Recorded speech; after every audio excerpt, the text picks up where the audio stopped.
सबसे पहले अगर आप इस प्रिपरेशन जर्नी में घुस रहे हैं तो बहुत सोच समझ के घुसिए, इट कुड बी लॉन्ग। तो अगर एक बार आप घुस चुके हैं तो आपको थोड़ा सा पता होना चाहिए कि व्हाट इफ़ नहीं होता है। तो इसके लिए मैंने जैसे आपको बताया कि प्लान भी तैयार होना चाहिए, एग्ज़ाम दीजिए दूसरे।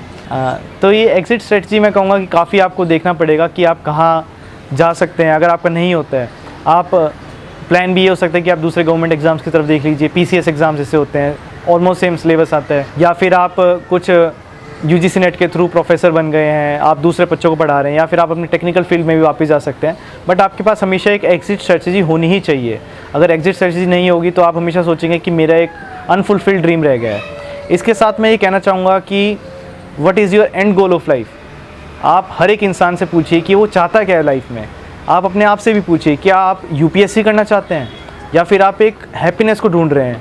UPSC मैं कहूँगा सिर्फ एक मीन्स है फॉर अ एंड। वो एंड क्या है? हैप्पीनेस। हर एक इंसान चाहता है कि उसका दुख दर्द कम हो और उसको खुशियाँ मिले। तो आप अगर सिर्फ और सिर्फ UPSC में ही अपना एंड देख रहे हैं तो मैं ये कहूँगा गलत है। There are other means also. UPSC सिर्फ इंडिया में एग्जिस्ट करता है, बाहर के देश में देखिए ऐसा नहीं है कि सिर्फ गवर्नमेंट एग्जाम्स के लिए लोग तैयारी कर रहे हैं। They are happy in their corporate world, they are happy in their respective professions. तो वहाँ से वो हैप्पीनेस डिराइव कर रहे हैं। आप भी हैप्पीनेस डिराइव कीजिए, दूसरी चीज़ों से भी कर सकते हैं, बट कभी अपना एंड गोल ना भूलिए। एंड गोल यही है कि मुझे हैप्पीनेस चाहिए, and it could come from 100 other ways. It could come from public service, it could come from helping the poor and needy, it could come from making India great. वो कहीं से भी आ सकती है, तो आप उसको ढूंढिए और वही आपकी कॉलिंग होगी और उसी की तरफ मेहनत कीजिए। और मैं ये भी कहूँगा कि UPSC में काफ़ी लोग इन्फ्लुएंस हो जाते हैं सोशल मीडिया को देखकर, रील्स देखकर। जैसे मैंने स्टार्टिंग में बताया कि आप मेरे को देख रहे होंगे कि खुश है, काफ़ी एक अच्छी चीज़ अचीव कर ली है। तो मैं ये कहूँगा कि जर्नी और जो प्रोसेस है इसके बाद का वो काफ़ी डिफरेंट है।